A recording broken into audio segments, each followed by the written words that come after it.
السلام عليكم ورحمة الله وبركاته. ازيكم حبايبي؟ عاملين ايه؟ يا رب تكونوا بخير. طبعا قبل ما نبدأ الفيديو بتاعنا هنصلي على سيدنا محمد عليه افضل الصلاة والسلام. زي ما احنا شايفين كده الفيديو بتاعنا ده عبارة عن ايه؟ ديت مشترياتي من اللحوم والدواجن او الفراخ. طبعا هنشوف ازاي انا اقدر اعدي الشهر ب3 فرخات بس، وبرضو بكمية صغيرة من اللحمة. وهنشوف احنا كلفنا الحاجات ديت كام وعملناهم ازاي وهيقضونا كام يوم. هنشوف الكلام ده كله مع بعض دلوقتي. طبعا هنا كده اول حاجة انا اشتريت 3 فرخات بس. ايوه 3 فرخات وهتعدي بيهم الشهر.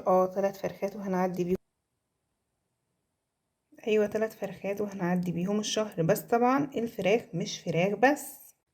هتقولولي هعدي الشهر بال3 فرخات. ايوه هعدي الشهر بال3 فرخات.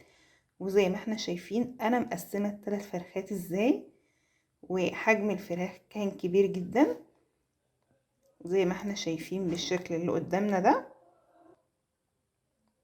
وطبعا كمان معانا لحمة ومعانا كمان سمك. بس انا الفيديو بتاعي ده النهاردة مخصص للحوم بس. فعشان كده ما ينفعش ان انا ندخل لكم مع اللحوم اسماك. تمام. تعالوا بقى نشوف احنا عملنا الفراخ ازاي. وخلينا ال3 فرخات نعمل منهم 5 ايام. دي اول حاجة معانا كده. ديت فرخة كاملة بالشكل ده. حجم الفرخة كبير زي ما احنا شايفين. الفرخة بتاعتي انا ديت سايباها الفرخة بحالها كده. تعالوا نشوف ايه الفرختين التانيين انا عملت فيهم ايه. الفرختين التانيين زي ما احنا شايفين برضو بالشكل ده قطعتهم. قطعت الفرخة ل6 منابات او ل5 منابات زي ما بتفضلي. فانا تقريبا قطعتهم ل5 منابات. خدت 4 منابات من الفراخ بتاعتنا بالشكل اللي احنا شايفينه ده. الكتفين كده، ومعانا كمان الوركين طبعا، ومعانا الكبد والقوانص والرقب بتاعها في قلب الطبق بالشكل ده كده. عملت ايه بقى بالصدر اللي في النص بقى؟ الجزء اللي بيبقى في النص بتاع الصدر عملنا منه البانيه الجميل ده وتبلناه بدل ما احنا نشتريه من بره. انا متبلاه كده وهنحطه بقى في الفريزر بالتتبيله. لما نحب نعمله هنطلعه على طول على الخلطه بتاعته ونقوم جايه عاملاه زي ما احنا شايفين. انا مقطعاه بالحجم ده كده. شايفين؟ مش صغير، حجمه كبير جدا ومش رفيع. ولو مش بتعرفي تقطعيه وهو لسه طازه، ممكن ان انا ادخله الفريزر. لما يتجمد ادخل الصدر بتاعي الفريزر. لما يتجمد ابدا اخرجه بسكينه حاميه كده واقوم جايه مقطعاه بالشكل ده. تبلته بايه؟ تبلته بفلفل اسمر، وتبلته كمان ب بصل بودر وتوم بودر وكاري، وكمان معانا شطه لو انت حابه سبايسي. وكمان معانا لو انت حابه مثلا تضيفي زبادي، تضيفي معلقه لبن، حابه تضيفي مثلا كاتشب، حابه تضيفي كمان صويا صوص. البانيه عامه في التتبيله دي بتاعتك زي ما بتحبي توابلك بتعمليها. بس انا النهارده تبلته بالكاري وبالفلفل الاسمر وشطه وبصل بودر وتوم بودر وعصره ليمونه ومعلقه خل. خليه معانا دايب وطري جدا. عملنا كمان هنا ديت شاورما. طبعا الشاورما بتاعتي انا متبلاها بس مش متبلاها تتبيله كتير، لانه انا بشوحها بحب انزل عليها بالتوابل صبحه كده بتبقى احلى. زي ما احنا شايفين كده تقطيعه الشاورما حلوه قوي، مش صغيره ولا كبيره برضو، جميله. عندنا النهارده سعر الفراخ عامل 48 جنيه. تعالوا بقى نكمل الفيديو بتاعنا. احنا دلوقتي خلصنا من الفراخ وشوفنا احنا هنعملها ازاي وهنستفيد منها ازاي. تعالوا بقى نشوف اللحمة بتاعتي. انا النهاردة جبت قد ايه لحمة؟ جبت 2 كيلو من اللحمة، القطع كده بالشكل ده من عند الجزار، لحمة بلدي. وخليت طبعا الجزار قطعهم لي كده. عملت ايه؟ قسمت ال2 كيلو القطع 4 اطباق زي ما احنا شايفين بالشكل ده. طبعا معايا الطبق ده، يعني اللحمة فيه حجمها مش كبير قوي.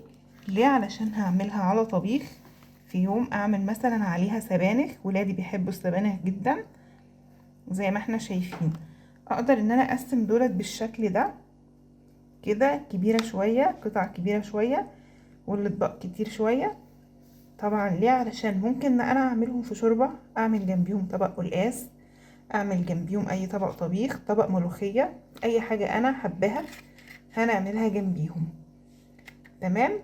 معانا بقى كمان هنا انا جبت من اللحمة المفرومة ده كيلو الا ربع من اللحمة المفرومة البلدي. طبعا زي ما انتم شايفين قدامكم اللحمة صبحة، ولحمة بلدي طازة، شايفين شكلها. انا عملت ايه في الكيلو الا ربع دولت؟ قسمت الكيلو الا ربع على طبقين بالشكل ده كده. طبعا هستفاد من الطبقين دولت. هعمل مثلا، ممكن اعمل طبق مثلا كفتة رز. طبعا كفتة الرز بتفرد كتير، فممكن ان انا اقسمه بعد كده على طبختين. ممكن بقى اعمل بطبق كمان حواوشي، ممكن اعمل صينية مكرونة، ممكن اعمل جلاش، ممكن اعمل مثلا مسقعة باللحمة المفرومة. حاجات كتير، اكلات كتير بيدخل فيها اللحمة المفرومة. ممكن اعمل محشي باللحمة المفرومة. اي حاجة احنا بنفضل نعملها في اللحمة المفرومة هنعملها. بنستفاد بالفيديو ده كتير. اللحمة بتاعتنا النهاردة سعر اللحمة عندنا كام؟ سعر اللحمة 180 جنيه زي ما احنا شايفين كده. وبكده يكون الفيديو بتاعنا خلص النهاردة، ويا رب تكونوا استفدتم. وزي ما احنا شايفين قدرنا ازاي ان احنا نوفر بالمبلغ البسيط اللي انا قلتلكوا عليه. عملنا منه كذا وجبة، عملنا فيه 11 يوم من اللحوم بالشكل اللي انتوا شايفينه ده. كمان انا ممكن اقدر ان انا اشتريه مثلا كمان حاجة بقى موفرة كمان اكتر. ممكن اشتري كيلو كبد وقوانص، كيلو من الجناحة. كمان ممكن اشتري لحمة راس. ممكن بقى كمان انت هتدخلي مع الايام دي كلها، مش هيبقى كده بس. هتشتريلك مثلا، في ناس بتحب الكرشة، هتجيبي 2 كيلو مثلا من الكرشة. طبعا هندخل كمان في الشهر مثلا حوالي 5 طبخات من السمك. هنلاقي الشهر بتاعنا عدى. يا رب يكون الفيديو بتاعي عجبكم واستفدتوا منه. ما تنسوش تعملوا لنا اشتراك ولايك وشير. وبالله عليكم تعملوا لنا لايك كتير كتير، علشان انتوا عارفين ان اللايكات بترفع الفيديو. والسلام عليكم ورحمة الله وبركاته.